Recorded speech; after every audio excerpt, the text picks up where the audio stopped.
உங்கள் அபிமான அனந்தலை ஜோதிடர் வேலாயுதத்தின் நன்றி கலந்த வணக்கத்தை தெரிவிச்சுக்கிறேன். இந்த பதிவு எதுக்காகனா, ஆங்கில மாத பலாபலன் நாம் காண இருப்பது மே மாத பலாபலனை பார்க்க போகிறோம். இந்த பலாபலன் நம்ம பார்க்கறதுக்கு முன்னே இந்த காலகட்டம் எவ்வாறு இருக்கும், கிரகங்கள் எங்கெங்கே அமர்ந்திருக்கும், இதெல்லாம் நாம் பார்த்துக்கணும்.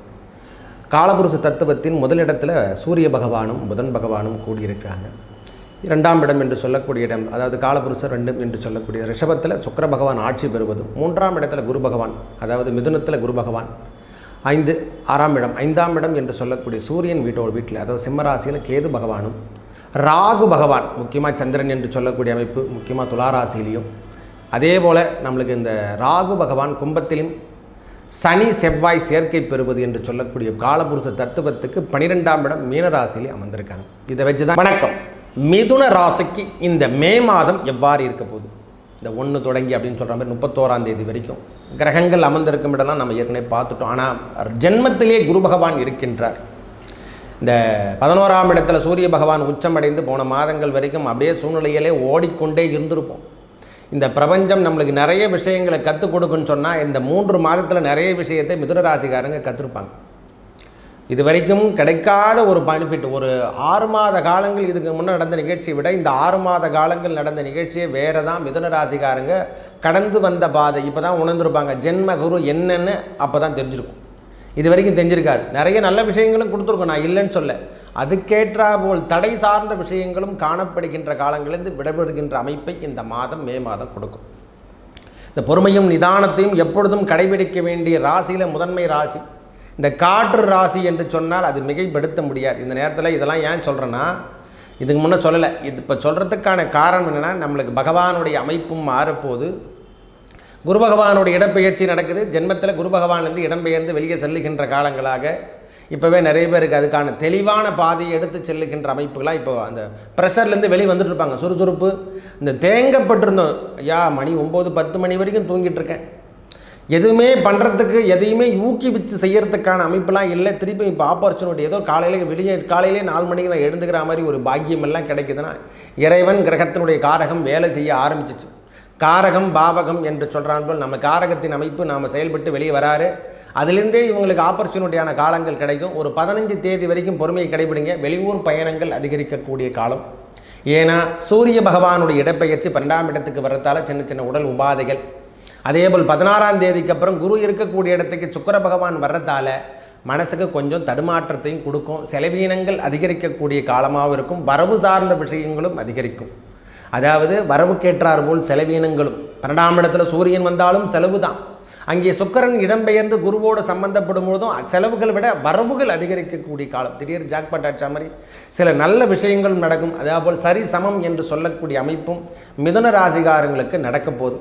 புதனுடைய பயிற்சி நம்மளுக்கு கடைசியில் தான் நடக்க போகுது. அவர் தான் கடைசி, ஏன்னா 12ஆம் இடத்துல தான் இருக்க போகிறார் 12 தேதிக்கு அப்புறம். ஆனால் 10ஆம் தேதிக்கு அப்புறம் இந்த சங்கடம் தருகின்ற இடம், அதாவது தாயார் உடல்நலம் மற்றும் நம்மளுக்கு வண்டி வாகனத்தில் வாங்கிறதுக்கான பாக்கியம்லாம் இல்லாமல் போச்சுன்னா இந்த 10 தேதி கழித்து நீங்கள் எல்லாமே செயல்படுத்துங்க.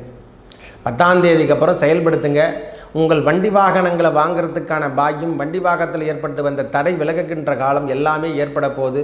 இதுவரைக்கும் இருந்து வந்த பஞ்சாயத்து, தேவையில்லாத பிரச்சனை, தேவையில்லாத ப்ரெஷர், மனசில் வருது குழப்பமான ஒரு சூழ்நிலையெல்லாம் ஒரு 10 தேதிக்கு அப்புறம், இந்த மே மாதம் 10ஆம் தேதிக்கு அப்புறம் விடைபெறுகின்ற காலங்களாக மாறப்போகுது. அந்த செவ்வாயுடைய இடப்பெயர்ச்சி 11ஆம் இடம் லாபஸ்தானத்தில் செவ்வாய் பகவான் அவர் ஆட்சிக்கு இணையான அமைப்பு. அந்த ஆட்சி பெறுகின்ற காலம். இது வரைக்கும் வருமானமே இல்லை சுவாமி அப்படின்னு போயிட்டுருக்கிற மிதுன ராசிகாரங்களுக்கு வருமானம் அதிகரிக்கக்கூடிய காலம். அந்த யோகாதிபதி லாபாதிபதி என்று சொல்லக்கூடிய செவ்வாய் பகவான் அவரே தான் 6ஆம் அதிபதியாகவும் நோய்க்கான காரகனாகவும் அவரே தான் வராரு. அவரே தான் லாபாதிபதி என்று சொல்லக்கூடிய அமைப்பில் நம்மளுக்கு வர்றதால அவர் ஆட்சி பெறுகின்ற காலங்கள் சனியோடு சம்பந்தப்படும் பொழுதுலாம் சங்கடத்தையும் சேர்ந்து சமைச்சிருப்போம். எப்போல்லாம் 10ஆம் இடம் ஜீவன கர்மம் அங்கேருந்து நேராக 4ஆம் இடத்தை பார்க்க சுகத்தை கெடுக்கும். அப்போ சுகம் சார்ந்த விஷயத்தை நாம் இனிமேல் கடந்து விட்டு வெளியே வரப்போகிறோம். புத்திரபாக்கியம் கிடைக்கிறதுக்கான காலமாக இந்த மாதம் நிறைய பேருக்கு புத்திரபாக்கியம் கிடைக்க போகுது. அதுவும் முக்கியமாக மிதுன ராசிகாரங்களுக்கு இந்த பகவானுடைய அமைப்பும் திருமணம், திடீர் திருமண வாய்ப்புகளும், ஏன்னா சுக்கிர பகவானும் சேர்ந்து குருவோட சம்பந்தப்படுகின்ற காலம். அதனால் இந்த காதல் சமாச்சாரத்தில் கொஞ்சம் கவனத்தை எடுத்துங்க. திடீர்னு திருமணத்துக்கு வரைக்கும் போய்டும், காதல் வரைக்கும் போகாது, திருமணம் குழந்தை வரைக்கும் போகிறதுக்கான வாய்ப்புகளும் மிதுன ராசிகாரங்களுக்கு ஏற்பட போகுது. ஐயா இதெல்லாம் குட் நியூஸ் தான், இது ஒன்றும் தவறு கிடையாது. காலத்தில் செய்யாத விஷயங்கள் நாமளாம் அவ்வளோ பெரிய ஆள் கிடையாது, சொல்லிக்கலாம் நம்ம ஒன்றா, நான் தான் பண்ணி வச்சேன்னு சொல்லலாம். ஆனால் நம்மளை சார்ந்து நம்மளை ஒன்று இயக்குகின்றது, இதை முதல்ல நாம் தெரிஞ்சுக்கணும். நம்மளையும் யாரோ இயக்கி கொண்டிருக்கிறார்னா இறைவன் தான். அதான் நவகிரகங்கள், நவகிரகங்கள் வேறல்ல, இறைவன் வேறல்ல. இதை ஒன்று தெரிஞ்சினாவே போதும். மனிதனின் வாழ்வில் ஏற்றமும் ஏற்றமும் இறக்கும் ஏன் வருது, ஏன் வராமல் போகுது, இந்த தத்துவங்கள்லாம் சொல்கிற மட்டும் போதாது, அது வாழ்க்கையை அர்ப்பணிக்கின்ற காலத்தில் வரும்போது தான் தெரியும் அவர் சொன்னதெல்லாம் உண்மைதான் அப்படின்னு. ஏன்னா அது வரைக்கும் தெரியாது. மிதுனத்தை பொறுத்த வரைக்கும் 2ஆம் அதிபதி சந்திரன் என்பதாலே மனசு என்று சொல்லக்கூடிய அமைப்பு. ஒரு மனிதனுக்கு மனம்தான் ரொம்ப முக்கியமே. அந்த திடமான மனம்தான் அவனை கடைசி வரைக்கும் வழி நடத்தும். ஐயா கீழே கூட விழுந்துடலாம், திருப்பி நாம் எழுந்துறதுக்கான பாக்கியம் எதிரனா மனோ என்று சொல்லக்கூடிய மனம்தான். நான் செய்து முடிப்பேன், திருப்பி என் பழைய நிலைமையை நான் கொண்டு வருவேன்ற ஒரு தன்னம்பிக்கை ஒரு மனிதனிடத்தில் இருந்தால் அவனுடைய வாழ்வாதாரம் எல்லையை மீறுவது என்பது ரொம்ப கஷ்டம். அவன் தடையெல்லாம் எதுவும் எவ்வளோ கொடுத்தாலும் தூக்கி எரிஞ்சு போயிட்டு அவனோன்னு போய்கினே இருப்பார் அவ்வளோ. அதனால தான் மிதுன ராசிக்காரங்களுக்கு தடை ஏற்படாமல் இருக்க சந்திரனே தடையாக இருக்கார். அந்த சந்திரன் தடை என்று சொல்லக்கூடிய அமைப்பை அவங்களுக்கு மனசு தான் தடுத்து, வேறு எதுவுமே தடையே கிடையாது. 3ஆம் அதிபதியே சூரியன், அப்போ வலுவான அமைப்பு என்பது உண்டு, அவங்களுக்கெல்லாம் தைரியம் என்பது உண்டு. ஆனால் சந்திரன் ஒருவர் மட்டும்தான் தடையாக இருக்குது. அப்போது சந்திர தரிசனத்தை பார்ப்பது என்பது இவங்களுக்கு நன்மையை தரும். மாகாளியை வழிபடுவது என்பது நன்மையை தரும், தடைகளை விலகக்கூடிய காலம். மாகாளியை வழிபட்டனா தைரியம் அதிகரிக்கும், தன்னம்பிக்கை அதிகரிக்கும். இந்த மாதிரி விஷயங்கள்லாம் இப்போ எடுத்து செய்ய போகிறாங்க. அதாவது ஒரு பலிதம் என்று சொல்லக்கூடிய அமைப்புக்கு 2ஆம் இடம் வாக்குஸ்தானத்தில் குரு பகவானுடைய இடப்பெயர்ச்சி இப்போவே கொடுக்குறது அவருக்கான அமைப்பு. பலிதம், வாக்கு பலிதம் ஒரு மனிதனுக்கு எதிரான வாக்குஸ்தானம் தான் ரொம்ப முக்கியமே. அரசியல்வாதியெலாம் யாரை நம்பியிருக்காங்க, அவருடைய பேச்சில் தான் நம்பிட்டுருக்காங்க. அவங்களுடைய பேச்சு என்ன பேசுகிறாங்களோ அதை தான் இறைவன் கொடுத்த வாக்காக ஏற்றுக்கொண்டு அவங்களுக்கு ஓட்டுலாம் நம்ம போடுறோம். இந்த விஷயம் எதுனா அடுத்த 5 ஆண்டுகளுக்கு நம்மளுடைய வாழ்வாதாரத்தை அவங்ககிட்ட ஒப்படைக்கிறோம். அப்போ சில விஷயங்களை நாம் தேர்ந்தெடுக்கணும். அப்போது எல்லாமே வாக்கு சார்ந்த விஷயத்தில் நாம் சொல்லுகின்ற சொல்லு ரொம்ப முக்கியம் என்பதை நாம் எடுத்துக்கொள்ள வேண்டும். நல்லமை அனைத்தும் முதல்ல சொல்ல கற்றுக்கணும். நம்மளுக்கு நன்மை தான் நடைபெறும் என்று முதல்ல சொல்ல தெரிஞ்சுக்கணும். நாமளே முடிவு பண்ணிக்கணும். இதுவரைக்கும் இருந்து வந்த தடைகள் விலகுகின்ற காலங்கள், செல்வங்களும் சேரும். இந்த மாதம் நிறைய பேருக்கு காதல் திருமணங்கள் ஈடேறக்கூடிய, திடீர்னு பார்த்தோன்னா ஒன்றுமே பண்ண முடியாது. எப்படி தான் திருமணம் ஆச்சு ஏதாச்சுன்னே ஒன்றுமே புரியாது.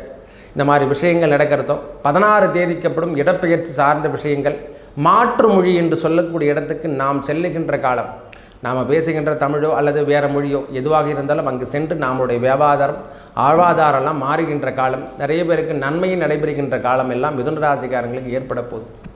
குருவின் பார்வை எல்லாருக்கும் 5, 7, 9 சராசரி எல்லாருக்கும் உண்டு தான். அதில் எந்த விதமான தடை கிடையாது. இருந்தாலும் ஜென்மத்தில் இருந்தால் அந்த தடை தருகின்ற காலம் முதல்ல நாம் செயல்படாமல் போயிடும். அது செஞ்சால் தான் நீங்கள் அந்த 5, 7, 9 கூட வேலை செய்யும். 5 என்பது அறிவு சார்ந்த விஷயம், புகழ் சார்ந்த விஷயம். 7 என்பது திளத்துற காலம், வெளிவட்டாட்டார்.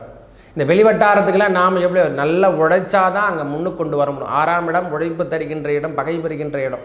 அதனால் இந்த 7ஆம் இடத்தை நாம் ஃபில்லப் பண்ணணும். 8ஆம் இடம் தடையை தாண்டி வெளியே வரணும். கடன் சார்ந்த விஷயத்தை ஒழிச்சாதான் 9 என்று சொல்லக்கூடிய பாக்கியம் எல்லாம் கிடைக்கும். இதெல்லாம் விட அதிகப்படியான லாபத்தை தருகின்ற இடமாக குரு பகவானுடைய இடப்பெயர்ச்சியும் சுக்கிரனுடைய இடப்பெயர்ச்சியும் உங்களுக்கு சாதகமாக இருக்கிறதால இது வரைக்கும் இருந்து வந்த பிரச்சனையை விட்டு நீங்கள் விலக போகிறீங்க. மாதம் டியூ கட்டி முடியல, வீடெல்லாம் கட்டி முடிச்சிட்டேன், இதில் டியூ கட்டி வர முடியாத அளவுக்கு சூழ்நிலையெல்லாம் போயிடுச்சையா அப்படின்ற மாதிரி ஒரு சூழ்நிலை இருந்தால் அதிலிருந்து இந்த மாதம் விடுபட்டு வெளிவரத்துக்காக ஏதோ ஒரு அமௌண்ட்டு நம்மளுக்கு காத்திருந்து உங்களுக்கு எல்லாத்தையும் விடுபட போகுது. ஏன்னா 11ஆம் இடத்துல செவ்வாய் பகவானுடைய இடப்பெயர்ச்சி நன்மையாக இருப்பதால் 10ஆம் தேதியிலேருந்து நீங்கள் ரிலீஃபில் ஓரளவுக்கு ஆகிடுவீங்க. ஐயா பயப்பட தேவையில்லை. மனசில் இருந்து வந்த பாரமெல்லாம் விலகும். மிதுனத்தை பொறுத்த வரைக்கும் இந்த மே மாதம் வளர்ச்சி தருகின்ற மாதமாக, மே மாதம் உழைப்பாளர் தினம் அல்லவா, வளர்ச்சியை தருகின்ற காலங்களாக, உயர்ந்து செல்லுகின்ற காலம். ஒருபடி உயர்ந்தே நீங்கள் போகிறீங்க. நிறைய பேருக்கு மீடியா துறையில் பெரிய வாய்ப்புகள், வரவேற்பெல்லாம் கிடைக்கிறதுக்கு, கலைத்துறை சார்ந்த விஷயத்தில் இருக்கிறவங்களுக்கெல்லாம் பெரிய முன்னேற்றம் தருகின்ற இந்த ஸ்பீச்சில் இருக்கிறவங்களுக்கு, முக்கியமாக அந்த கட்சியில் பரப்புரை என்று சொல்லக்கூடிய அமைப்பில் இருக்கிறவங்க, அல்லது அடுத்தது கம்பெனியில் எல்லார்கிட்டையும் நாம் எடுத்து சொல்லுகின்ற அந்த டீச்சிங் லெவல் அப்படின்னு சொல்கிற மாதிரி இருக்கிறவங்களுக்கெல்லாம் பெரிய ப்ரொமோஷன் தருகின்ற விஷயத்துக்கெல்லாம் கிடைக்க போகுது. இந்த மாதமே அதுக்கான அறிகுறிகள் தென்படும். ப்ரொமோஷன் சார்ந்த விஷயங்கள் அதிகமாக மிதுன ராசிக்காரங்களுக்கு கிடைக்கிறதுக்கு அடுத்த கட்ட நடவடிக்கை எடுத்து செல்லுகின்ற மாதமாக இந்த மாதம் தென்படுகின்ற மாதமாக இருக்க போது நல்லவை அனைத்தும் வந்து சேரும். முக்கியமாக இந்த மாதம் நிறைய நல்ல விஷயங்கள்லாம் வர்றதை பார்க்க போகிறீங்க. மே மாதம் உழைப்புக்கு லாபத்தை தருகின்ற மாதமாக இந்த மே மாதம் ஒன்று வந்து நம்மளுக்கு உழைப்பாளர் தினம் என்று சொல்கிறோம் இல்லை, அதே போல் உழைப்புக்கேற்ற ஊதியத்தை தருகின்ற மாதம் என்று சொன்னால் அது மிதுனத்தை பொறுத்த வரைக்கும் இடை கிடையவே கிடையாது. அந்த அளவுக்கு உழைச்ச நீங்கள் பெரிய லெவலில் வர்றதுக்கான வாய்ப்புகள் தேடி வரும். வாழ்க்கை மாற்றம், வீதியல் மாற்றம், அதாவது எப்படி சொல்கிறதுனா வாழ்க்கையில் நிறைய மாற்றங்களுக்கு எதிர்பார்த்துட்ருக்காங்க மிதுனராசிக்காரங்களுக்கு, அதெல்லாம் இப்போ கிடைக்கிறதுக்கான வாய்ப்புகள், புதிய புதிய முயற்சிகளில் ஒரு பிஸ்னஸுக்கு 3 பிஸ்னஸ் பண்ணலாமா அப்படின்ற எண்ணம் எல்லாம் இந்த நேரத்தில் தோன்றும். பொறுமையும் நிதானத்தையும், ஏன்னா 2ஆம் அதிபதி சந்திரன் முதல்ல அலைபாயும் என்று சொல்லுவாங்க. இருமுகம் என்று சொல்லக்கூடிய அமைப்பை விட அலைபாய்கின்ற முகமே இவங்களுக்கு அதிகம். மனசு உள்ளே ஓடிட்டுருக்கோம். அதாவது 100 கிலோமீட்டர் 160 கிலோமீட்டர் ஸ்பீடு போகும், ஆனால் வெளியில் காட்ட மாட்டாங்க. இந்த முயற்சிகளை விடுபடுத்தி நீங்கள் பெரிய லெவலில் வர்றதுக்கான மாதம் இந்த 15 தேதிக்கு அப்புறம் அந்த விஷயங்கள்லாம் உங்களுக்கு தடையிலேருந்து விலக போகுது. நிறைய வெளியூர் பயணங்கள், ஆன்மீக பயணங்கள்லாம் மேற்கொள்ளக்கூடிய காலங்கள்லாம் நிறைய கிடைக்க போதையா. அறம் சார்ந்த விஷயம் இந்த மாதம் நிறைய நீங்கள் செயல்படுத்துவீங்க. இது வரைக்கும் வம்பு, கோர்ட்டு கேஸோ எதனா இருந்தால் அதிலிருந்து நீங்கள் விடுபடுகின்ற காலமாக இந்த மாதம் கடைசியில், அதாவது 30ஆம் தேதிக்கு அப்புறம் தான் புதனுடைய இடப்பெயர்ச்சி, அவர் ஆட்சி பெறுகின்ற காலத்தில் தான் உங்களுக்கான தனித்தன்மை கிடைக்கும். அது வரைக்கும் இந்த மாதிரி அலைச்சல் என்று சொல்லக்கூடிய அமைப்பெல்லாம் கொஞ்சம் இருந்து கொண்டு தான் இருக்கும். ஏன்னா 12ஆம் இடத்துல சூரியனுடைய இடப்பெயர்ச்சியும் இருக்குது, அதே இடத்துல புதனுடைய இடப்பெயர்ச்சியும் இருக்குது. என்னென்னா பரிவர்த்தனை யோகம் மட்டுமே இருக்குது. அது ஒன்றும் பெரிய லெவலுக்கு நம்மளுக்கு பெரிய அளவுக்கு பாதிப்பெலாம் தராது. அதனால் தொடர் முயற்சி உங்களுக்கு வெற்றி தருகின்ற அமைப்பாகும். அதாவது முயற்சி செய்து கொண்டே இருந்தால் கண்டிப்பாக வெற்றி என்பது உறுதி. வண்டி வாகனங்கள் வாங்கிறதுக்கான பாக்கியம் எல்லாம் இந்த மாதம் ஒரு 15ஆம் தேதிக்கு அப்புறம் ஏற்படும்.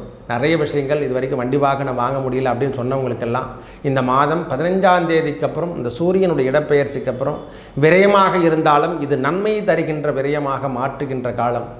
ஐயா, நான் வண்டி வாகனம் வாங்க போகிறேன், கார் வாங்க போகிறேன், 2 வீலர் வாங்க போகிறேன் அப்படின்னு நினச்சவங்களுக்கு வீடு வண்டி வாகனங்கள் என்று சொல்கிறோம் அல்லவா, அது முக்கிய தருணமாக இந்த நேரத்தில் பார்க்கணும்.